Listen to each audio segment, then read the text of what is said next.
Olá, gente, como vai? Tudo bem? Vamos lá para o terceiro vídeo aqui dessa maratona aqui de ferramentas da qualidade, tá? No primeiro vídeo eu falei de histograma, segundo diagrama de Pareto e esse terceiro agora é diagrama de Chikawa, tá? Esse conteúdo aqui ele está disponível no canal do Telegram e do YouTube também para sua consulta. Do Telegram é legal que você pode entrar a qualquer momento lá. Se você estiver fazendo projeto, você pode somente olhar, utilizar a ferramenta e usar como consulta o grupo, tá bom? Indique para amigos também, tá ok? Todo esse material eu deixo disponível lá. Então, diagrama de Chikawa, tá? Diagrama de causa e efeito, ou espinha de peixe, né? Pelo formato que tem, né? Ele foi criado por Kaoru Ishikawa, né? Um dos pioneiros aí na atividades de controle da qualidade no Japão, tá? Ele criou aí pós-guerra, 1943, tá? É um diagrama que consiste numa técnica visual que interliga os resultados com os fatores, então interliga os efeitos com as causas, tá? Então, vamos lá. Seguindo aqui nele aqui, ó, conhecido como diagrama de causa e efeito ou 6Ms, espinha de peixe ou o famoso mamamá e mememê aí para quem vai prestar algum concurso, alguma coisa, ou ter que decorar. Mamamá de máquina, material e mão de obra e mememê de método, medida e meio ambiente, tá? Então aqui eu vou dar um exemplo aqui bem na prática, produtos com defeito. Então quando eu falo de produtos com defeito, por exemplo, eu vou pegar aqui numa linha de produção, eu vou pegar um método.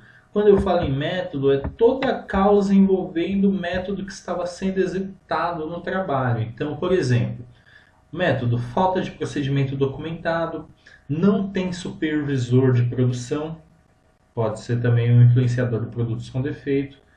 Quando eu falo em máquina, a máquina é toda a causa envolvendo a máquina que estava sendo utilizada ou operada. Então, equipamento muito antigo pode ser um influenciador ou muitas paradas para a manutenção do equipamento. Tá? Material, quando a gente fala de material, é toda a causa que envolve o material que estava sendo utilizado. Então, por exemplo, matéria-prima de baixa qualidade, fornecedor que atrasa entrega de insumos. Quando a gente fala de mão de obra é toda a causa envolvendo a mão de obra que estava sendo utilizada. Por exemplo, operários sem treinamento, operários desmotivados. Um operador desmotivado ele pode impactar grandemente nisso daqui. A gente sabe muito bem disso.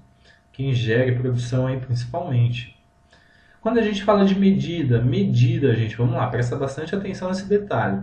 Toda a causa que envolve instrumentos de medição. Instrumentos de medição. Vou falar do paquímetro. Ó, por exemplo, a calibração, a efetividade de indicadores em mostrar a variação dos resultados e se o acompanhamento está sendo realizado e se ocorre com a frequência necessária. Tá?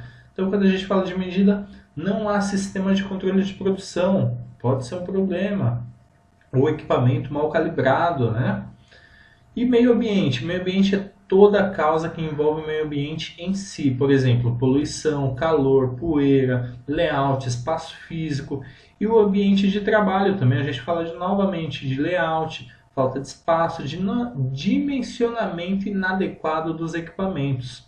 Tá? Então, por exemplo, aqui eu coloquei no efeito aqui, ó, por exemplo, produtos com defeito, falta de espaço na linha de produção, ou faz muito calor na linha de produção. Isso influencia, cai o rendimento da equipe, né?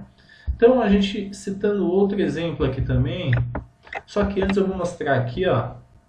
Isso daqui, gente, é uma tabela, tá? Por exemplo, você pode pegar os 6Ms aqui, somente colocar como título. Você pode colocar as variáveis. Aqui eu coloquei diversas, mas as variáveis são essas daqui, ó, tá?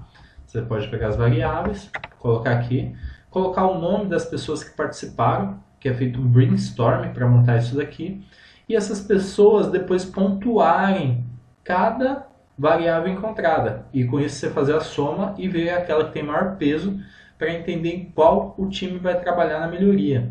E para quem está seguindo aí todo o esquema aí das ferramentas da qualidade, depois eu vou entrar quem tiver interesse no Six Sigma, como que monta o projeto Six Sigma, que depois disso daqui a gente fala do FEMEA. E o FEMEA está aqui no escopo para a gente falar. Lá na frente mas eu vou segurar um pouco aí para quem tiver real interesse para entender como chega nessas causas raízes aí, tá?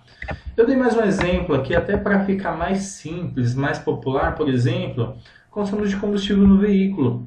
O que pode influenciar no material, por exemplo, como material, né, no consumo de combustível? Por exemplo, a gasolina. Um combustível ruim, uma gasolina ruim, pode influenciar num consumo alto aí do seu veículo, da sua moto, do seu carro, né? Mão de obra, falta de conhecimento do veículo, por exemplo. Ele não ter, por exemplo, conhecimento correto de como utilizar o veículo em si. Então isso daí pode ser um fator predominante aí da mão de obra, por exemplo, para o consumo de combustível. Máquinas, um motor desregulado, né? Uma limpeza de bico aí que não foi feita, então motor ruim, isso pode influenciar. Outro fator, por exemplo, em métodos, por exemplo, a troca de marcha. Quem dirige sabe, se você mantém uma troca de marcha, demora muito para trocar, ela estende muito o giro do motor, isso aumenta o consumo de combustível. Então, o método utilizado, quem não souber o momento exato ali da troca de marcha, pode impactar. Outro fator, meio ambiente. Eu coloquei alta temperatura, mas vou dar vários exemplos aí. Por exemplo, poeira. A poeira, quem dirige num local de poeira aí, num local de terra, isso pode vir a obstruir a passagem de ar do filtro, né? E aí com isso aumentar o consumo de combustível. Quando a gente fala de medida, né? Medida, quando eu falei lá, calibração, a efetividade dos indicadores em mostrar variações de resultado. Então, por exemplo, eu coloquei o painel de controle. Você imagina se o velocímetro não marca a velocidade correta enquanto você está com o veículo. Então, isso daqui influencia bastante, tá bom? Gente, segue lá no Telegram. Todo esse material, tudo isso daqui fica disponível no canal do Telegram, no YouTube. No Telegram é bem legal que fica um acesso às suas mãos. Se você tem dúvida, é só acessar o grupo lá. Eu deixo planilhas, deixo tudo disponível lá e sempre coloco cases lá atualizados para que você utilize no seu dia a dia. Caso tenha dúvida, você pode me chamar também, tá bom? Um abração do engenheiro Danilo e vamos para cima, gente. Um abraço!